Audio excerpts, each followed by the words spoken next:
5 seconds to go.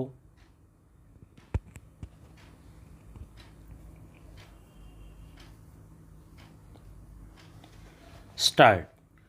Over the past month, 20 million residents of the National Capital Region have shaved off at least some part of their life expectancies by breathing in this region's poisonous air.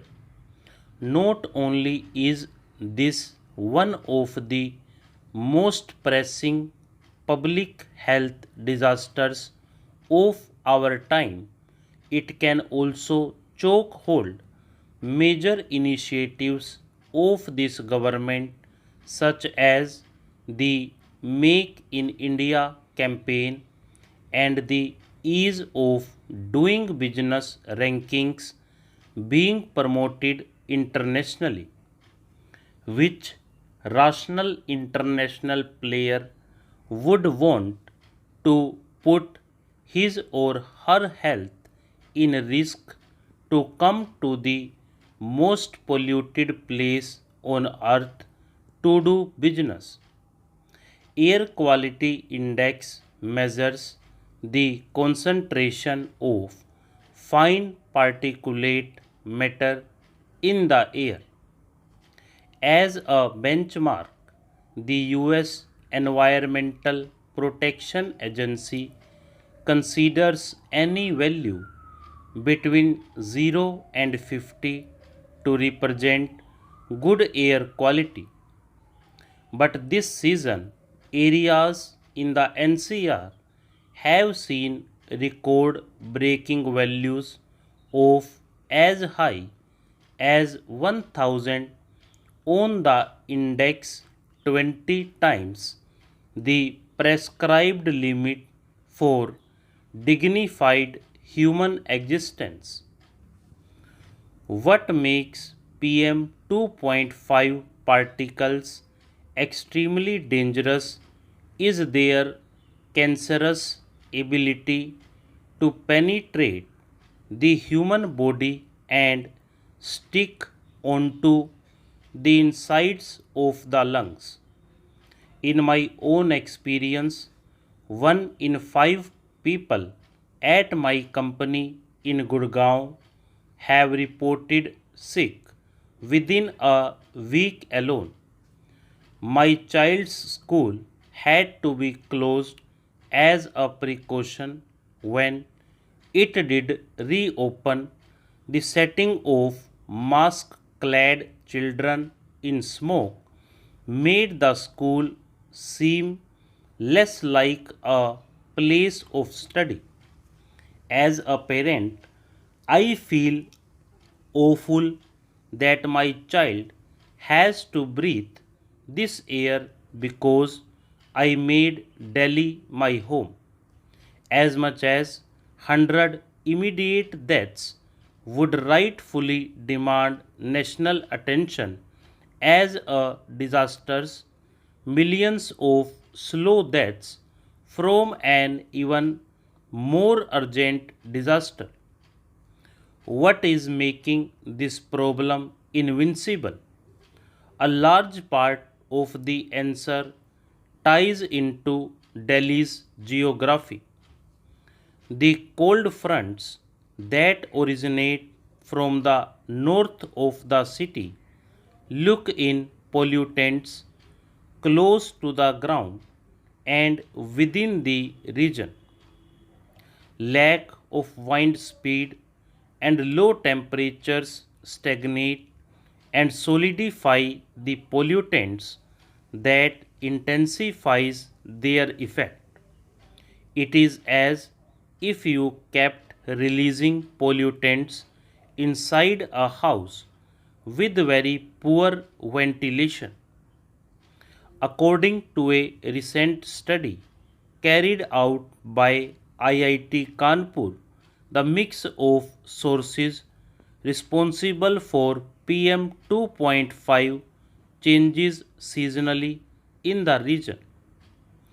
In winters, vehicular emissions account for 25% of PM 2.5, 30% is accounted for by others. Long term strategies need to be implemented to prevent this from becoming a matter of annual recurrence. Here is how that can be done. First, by the creation and institutionalization of independent task force not directly answerable to either Delhi or central governments.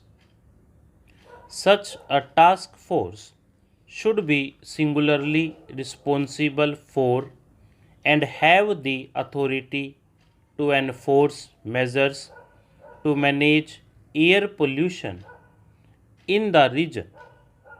Policymakers often tend to pass the buck onto each other when they are not directly responsible for a project or have interlayered responsibilities. Assigning a single manager responsible for a clear action item drastically improves execution.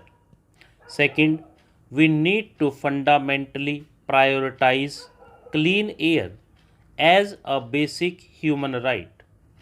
To do this, the Swachh Bharat Abhiyan should incorporate clean air as one of its core tenets. A budget for clean air program should be allocated from the receipts collected from the Swachh Bharat tax. That money should be used to improve vehicle emission standards, subsidize alternatives to fuel wood, and subsidize effective crop burning techniques in North Indian states. Third, increase the renewable purchase obligations of power as well as of state run distribution companies in and around Delhi and Haryana. Such increases in obligations combined with the growth of renewable energy sources will phase out dependence on coal in the region. Fourth, smarter management of cold fronts. While we cannot control cold fronts per se, we can control the activities that reduce the intensity of pollution during these periods. Reduction in construction activity, odd even for example, during the winters can reduce the concentration on PM 2.5. Newspapers from around the world, from the Washington Post, Wall Street Journal, and the New York Times to the Korean Herald and the Daily Mail, have taken notice and highlighted the severity of the problem here in India. Thousands of citizens on Twitter have shared as many dreadful visuals of the reality of the pollution and trended hashtag Delhi Smog on the social media website for days. The negative publicity has certainly dulled our ability to attract foreign investment, foreigners, non resident Indians, and out of state Indian talent to the region. This crisis imposes costs on society as a whole as well on the progressive policies that we hope will deliver to us a better economic future. At the base level, the state needs to provide the most basic of human rights, clean air to breath. Without this, the economic development vision will not have much meaning to the people of the country. The state should make clear policy in this regard to safeguard the health of the people at the earliest possible time. Stop.